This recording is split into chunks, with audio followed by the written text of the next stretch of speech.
Le quiero agradecer muchísimo esta mesa que vamos a tener de la importancia que tiene una consulta pública, una consulta popular al respecto de algún tema que tenga que ver con la gobernanza del país. Y le agradezco mucho, por supuesto, a la senadora de Morena, Jesús Rodríguez, que esté con nosotros el día de hoy. Jesús, ¿cómo estás? Te abrazo.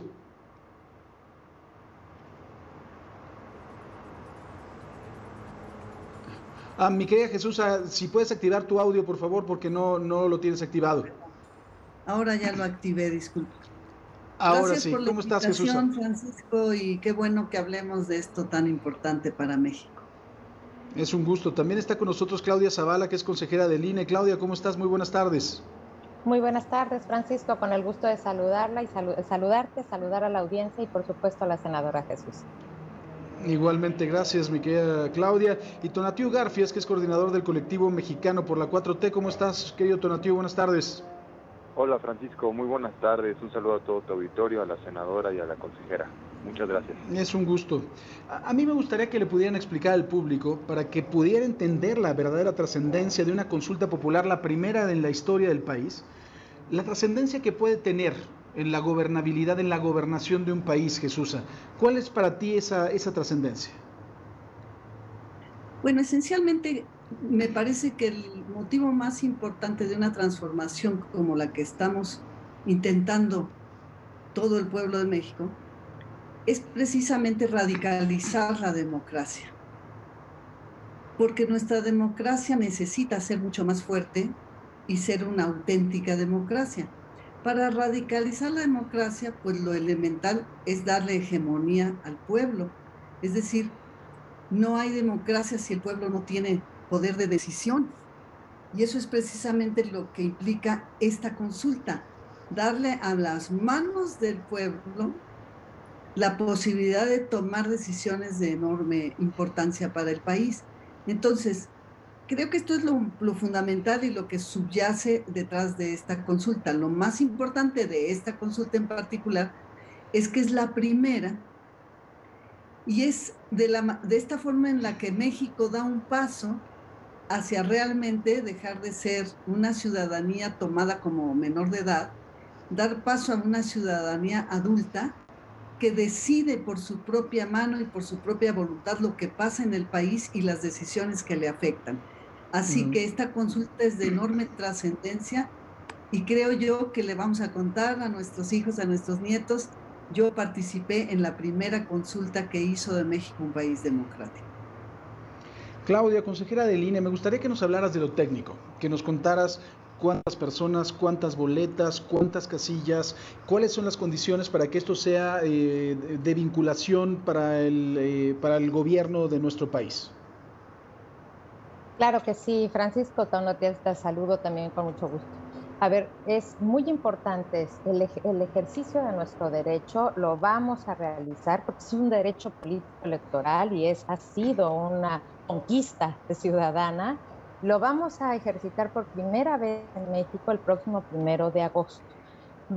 Estamos en el padrón más de 93 millones de personas. Eso es algo relevante porque para este tipo de consultas, para que sean vinculantes, se requiere que acuda más del 40%, que representan 37 más, un poco más de 37 millones de personas ciudadanas que debemos estar activas y participando en este tipo de ejercicios.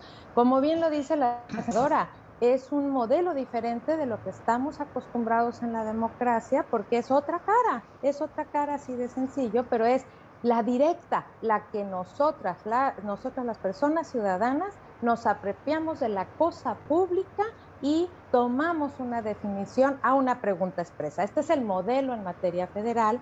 Afortunadamente, en cada uno de los estados, estos ejercicios han sido más constantes. A nivel federal es la primera vez, pero a nivel estatal tenemos varios modelos de democracia directa donde las y los ciudadanos participan en la cosa pública. Así que el próximo 1 de agosto va a haber mesas receptoras de opinión donde podemos ir nosotros, consultarla igual en la página del INE, hay que entrar para poder ubicar dónde van a estar nuestras mesas receptoras de estas opiniones y poder participar activamente. ¿Cuál es la relevancia? se está sometiendo a un asunto de relevancia pública a consideración que tiene que ver, y esto es muy importante, que recordemos cuál es la pregunta, si estás de acuerdo o no en que se lleven a cabo acciones pertinentes con apego al marco constitucional y legal. Esto es importante, con apego al marco constitucional y legal para emprender un proceso de esclarecimiento de las decisiones políticas tomadas en años pasados por actores políticos, y pueden ser muchos actores políticos, ¿a qué? Encaminadas a garantizar la justicia y los derechos posibles de las víctimas. Estamos un ejército de personas trabajando en él para que el próximo 1 de agosto podamos ir a ejercer este derecho. Si me lo permiten, ya saben que aquí la guadaña de Cronos automática nos corta. Vamos a un corte, si me lo permiten, y ahora regresamos a platicar también de la pregunta, en relación con una entrevista que concedió ayer Arturo Saldívar, presidente de la Suprema Corte, a un periódico español. Pues bueno, estamos platicando, y les agradezco mucho, con la consejera electoral del INE, Claudia Zavala, con la senadora de Morena, Jesús Rodríguez, y con Tonatiuh Garfias, coordinador del colectivo mexicano por la 4T. Tonatiuh, a mí me gustaría preguntarte, la pregunta que fue finalmente redactada por la Suprema Corte de Justicia, que resultaba un poco ambigua en un principio. Ayer el presidente de la Suprema Corte, en una entrevista que le da el periódico El País, declara que efectivamente la hicieron ambigua porque primero se tenía que activar este mecanismo de democracia participativa, pero en segunda no se podía tener un conflicto constitucional con la misma pregunta. ¿Qué opinas tú de esto, Tonatiuh? Bueno, creo que es muy importante aclarar que estoy aquí a título ciudadano. Efectivamente, el colectivo Mexicanos por la 4T es parte de un colectivo denominado Juicio Expresidentes, que es un colectivo de supercolectivos, y tiene que ver esto con la respuesta del consejero, porque al final la pregunta, aunque puede ser muy compleja, se resume a que todo tiene un inicio. Y nosotros sabemos como pueblo organizado, como pueblo informado, que efectivamente en los sexenios pasados los expresidentes tuvieron esta importancia primordial. Sin embargo, la pregunta va orientado a los actores políticos del pasado, que pues como bien sabemos son muchos más que 5 expresidentes. Entonces yo creo que ahí radica el hecho de que si es vinculante la consulta, obligará a las instituciones de varias maneras y en varios ámbitos a que nos otorguen esta justicia que tanto ha solicitado el pueblo mexicano durante décadas, porque esto no es de ahorita. Este colectivo, este supercolectivo de colectivos que hemos formado para impulsar la consulta popular, pues viene y tiene una trayectoria, muchos incluso de manera multigeneracional, y como jóvenes seguimos informándonos, y por eso es que para nosotros tiene tanta trascendencia el hecho de que sea a los actores políticos del pasado, que incluso en un futuro, lo dejo yo muy bien claro, pues en algún momento Andrés Manuel será un expresidente y será un actor político del pasado, y estas consultas populares deben de ser un ejercicio permanente. Yo creo que esa es también parte de la gran importancia de este ejercicio. Oye, entonces aquí surgiría otra pregunta, Tonatiuh, y también para Jesús. Entonces, ¿qué es lo que sería vinculante para el gobierno de la República? O sea, ¿cuáles serían las acciones que debería de tomar? O sea, instruir a quién se tendría que instruir a hacer qué, Jesús.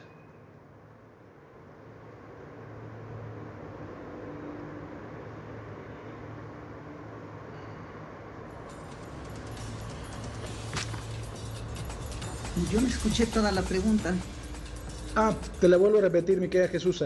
Con lo que estamos platicando con Tonatiuh al respecto precisamente de esta pregunta, que finalmente puede resultar un poco vaga, pero que es importante porque detona este mecanismo de democracia participativa. ¿Qué es lo que se tendría que mandatar al gobierno el día siguiente? Si llegan el 40% del padrón, si es vinculante para el gobierno, ¿qué es lo que se tendría que hacer? Bueno, primeramente hay que decir que se llegue o no se llegue al 40%, esto ya es imparable, ya la consulta en sí es un éxito, porque es un paso, un logro de la ciudadanía y del pueblo de México. Entonces esto ya no tiene regreso, pase lo que pase, es un paso hacia adelante. Segundo, si se logra la convocatoria, que hay que decirlo también y decirle a todo el pueblo de México que no tengan duda, ahí donde votaron la elección pasada, ahí busquen dónde va a estar su mesa si no llega la información, porque hay mucho bloqueo de información, que se acerquen y que simplemente van a obtener, va a haber perifoneos, va a haber ciudadanos invitando, porque esto es una fiesta popular, estamos dando el paso hacia la democracia y eso es algo que está en el corazón de todo México. Entonces, que salgan y que voten, ya sea por el sí o por el no. Si se lograra este 40% de participación, y hay que también aclarar que no importa que se vote por el sí o por el no, sí, lo que importa es participar de la democracia, ya estaríamos impulsando, dándole un impulso al sistema jurídico, a la fiscalía, y esto es lo más importante. ¿Por qué tenemos tantos años de corrupción y de impunidad en México?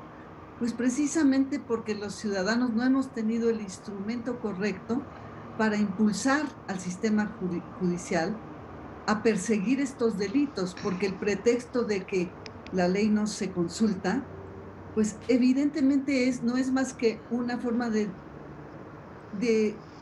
digamos, de ocultar la importancia de esta consulta, porque si en otro caso se expusiera que todos los países del primer mundo tienen consultas, eso no se dice en este momento, ¿no? Se dice, ay, no, pero si la ley no se consulta. No es esa la cuestión. Aquí la cuestión es que no se ha podido combatir la corrupción e impunidad en muchísimos años en México, porque faltan estos ejercicios democráticos. Entonces, al día siguiente, el sistema jurídico tendría una presión popular importantísima para inmediatamente llevar a juicio a los corruptos de cualquier orden, como bien decía Tonatiuh, no solamente a los expresidentes. Y esto es lo muy importante, ¿no? La ruptura que se da con este silencio o esta especie de omertá mafiosa que mantuvieron los sexenios durante años y años, que era proteger al anterior. Y con esto se rompería esta especie de pacto de corrupción, impunidad y encubrimiento. Sí, completando, perdón, Francisco. Sí, Tonatiuh, adelante.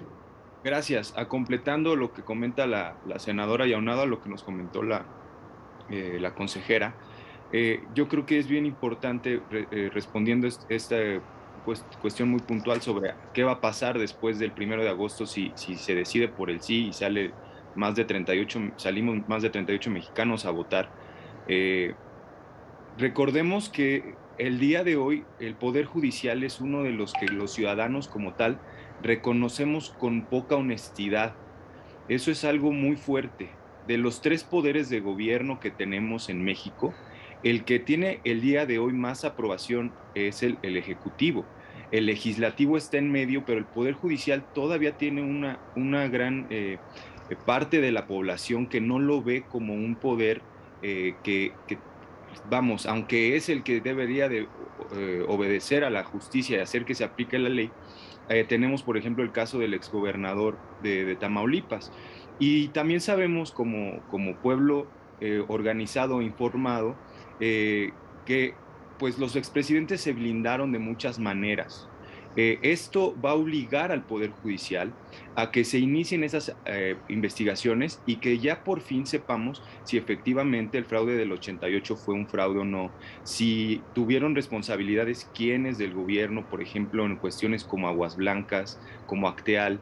El FOBAPROA el día de hoy sigue siendo una cuestión fundamental porque es solamente se dice mucho, la consulta popular va a costar 500 millones de pesos y se habla mucho de que es muy caro y que es un desperdicio de dinero. Es el 1% anual de lo que pagamos del FOBAPROA. Hoy mis hijos recién nacidos, por así decirlo, deben ya 50,000 pesos de ese adeudo. Aclararlo, ¿no? Es momento, o sea, si ellos no tienen, digamos, problemas en que esto sea, el FOBAPROA fue una decisión bien tomada por esos gobiernos, aclaremos. Esa es la obligación. Nos va a cortar la computadora.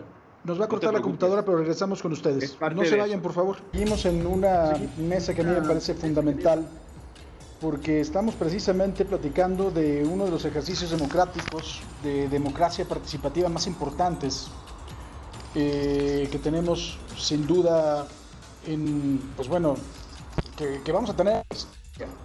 Así que me parece a mí fundamental lo que se está haciendo. Estamos platicando con la consejera del INE, Claudia Zavala, con la senadora de Morena, Jesús Rodríguez, y con el coordinador del colectivo mexicano por la 4T, Tonatiu Garfias.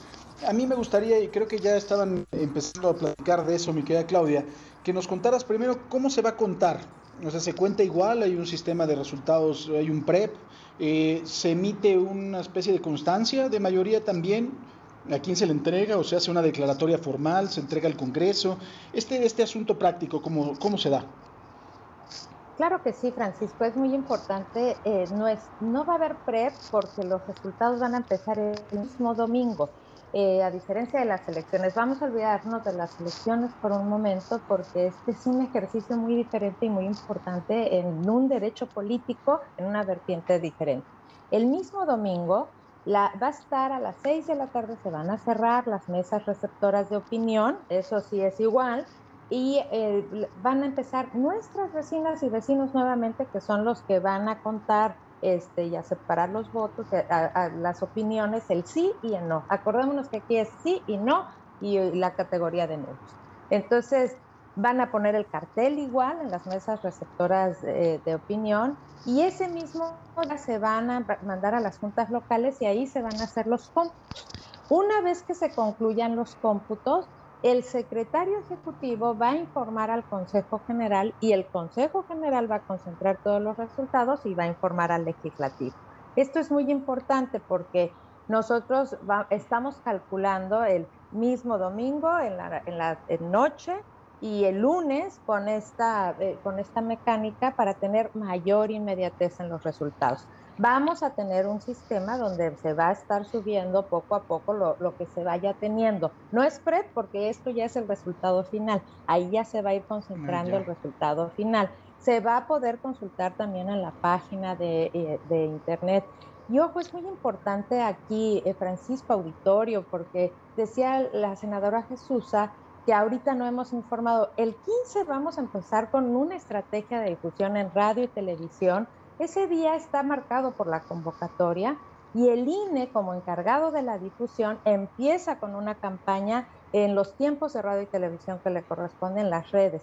Pero también nos acompañamos de las redes sociales, pues de toda la sociedad civil que nos ayuden. De verdad, este es un modelo de ejercicio de nuestros derechos políticos electorales que nos atañe a todas y a todos.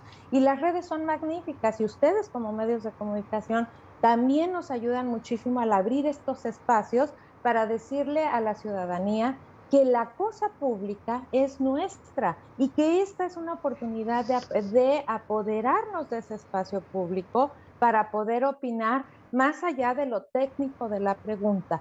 Estamos trabajando muchas ciudadanas y ciudadanos en ello. Tenemos nuestros capacitadores, nuestros instructores que ahora están trabajando, invitando. Tenemos una aceptación muy favorable de quienes fueron funcionarios de mesa directiva de casilla y hoy van a instalar las más de 57,000 mesas receptoras. Ojo, lo que hicimos fue adecuar a los recursos que se tenían el modelo, pero ustedes van a poder ubicar esa mesa receptora donde les toca también por internet. Entren a nuestra página, también en la página de internet del INE, www.ine. Ahí van a encontrar dónde se van a ubicar. No son las mismas del proceso electoral. Ojo, esto es muy importante dejarlo claro, porque no tenemos la misma capacidad. Las 164,000 casillas no se van a instalar. Tenemos más de 57,000, pero sí tenemos la información de dónde van a estar y basta con tu credencial de elector, que es la que requerimos para todo, que con tu sección le pongas ahí donde ubica tu mesa receptora de opinión y ahí te vamos a dar la información de dónde. En la página he arrojado también un sistema para que puedan entrar y puedan buscar. Esto es un ejercicio de todas y todos, de verdad. Es un derecho político electoral que tenemos que impulsar y que tenemos que apropiarnos, y el INE está trabajando con los mismos estándares en las condiciones económicas que tenemos. Adecuamos el modelo, pero con los mismos estándares de calidad. Claro. Jesús, ¿se logrará el 40% del padrón?